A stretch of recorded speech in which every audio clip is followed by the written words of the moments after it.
मुंबई इथं रुग्णवाहिका चालकांच्या विविध प्रलंबित मागण्यांसाठी भूमिपुत्र एल्गार संघटना महाराष्ट्र राज्य यांच्या वतीनं आंदोलन करण्यात आले। आंदोलनादरम्यान चालकांनी जोरदार घोषणाबाजी करत प्रशासनाचं लक्ष वेधले। 108 रुग्णवाहिकांवरील चालकांकडून सलग 24 तास काम करून घेतले जात असल्याचा गंभीर आरोप संघटनेनं केलाय। निश्चित कामाचे तास नसल्यामुळे चालकांना मानसिक व शारीरिक ताण सहन करावा लागत असल्याचं आंदोलनकर्त्यांनी सांगितलंय। त्यामुळे 24 तासाच्या ड्युटीऐवजी 8 तासांची निश्चित शिफ्ट पद्धती लागू करण्यात यावी अशी प्रमुख मागणी यावेळी करण्यात आली। तसेच चालकांना मिळणारे कमी वेतन हाही आंदोलनाचा महत्त्वाचा मुद्दा ठरला।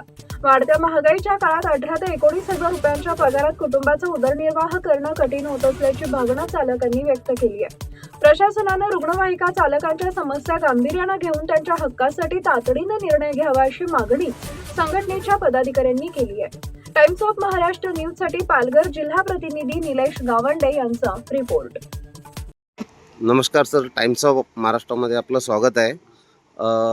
आज आपण इथे जिल्हा परिषद इथे आपला मोर्चा घेऊन आलेला आहे। 102 रुग्णवाहिका 24 तास होणारे शोषण थांबून पूर्णपणे किमान वेतन न्याय मागण्यास करण्याबाबत आपल्या काय काय मागण्यात जरा सांगतील सर? सर, आज भूमिपुत्र एल्गार संघटनेच्या झेंड्याखाली पालघर जिल्ह्यातले जे 102 रुग्णवाहिका चालक आहेत त्याने एक घड्याळ आंदोलन केलं। तुम्ही बघितलं असेल की आमच्या चालकांच्या गळ्यामध्ये घड्याळ आहे।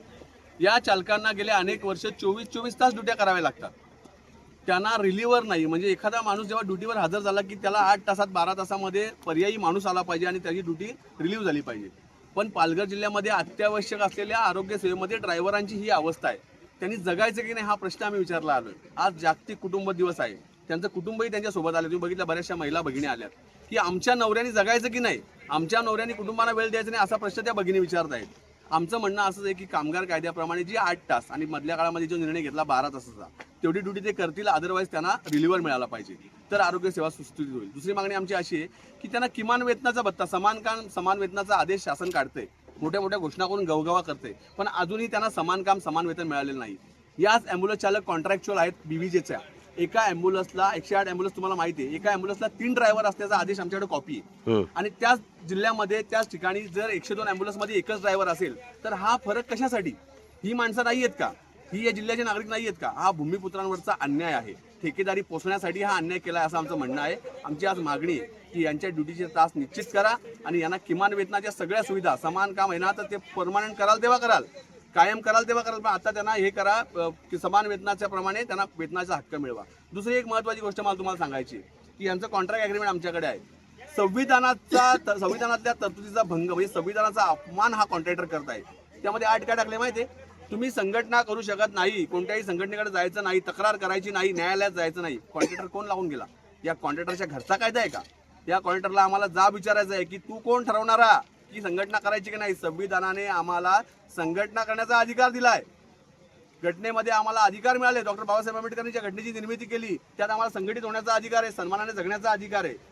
आमचा प्रश्न अभिव्यक्ती स्वातंत्र्य व्यक्त होण्याचा अधिकार आहे, तो अधिकार हे दडपू शकत नाही। एकूणच पालघर जिल्हा प्रशासन मनमानी करत आहे, या ड्रायव्हरांचं शोषण करत आहेत आणि या शोषणाच्या विरोधात हे आंदोलन आहे। जे आता तुम्ही कॉन्ट्रॅक्टरांच्या संदर्भात बोलले, हे सतत किती वर्षापासून असंच चालू आहे?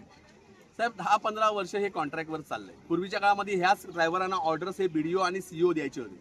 आता जेव्हा एक ड्रायव्हर तुम्ही अपॉइंट करता तेव्हा तो काही 2 रुपये तुम्हाला काढून देणार नाही, पण जेव्हा 100 ड्रायव्हर 50 ड्रायव्हरचा तुम्ही ठेका देता तेव्हा तुम्हाला दलाली मिळते।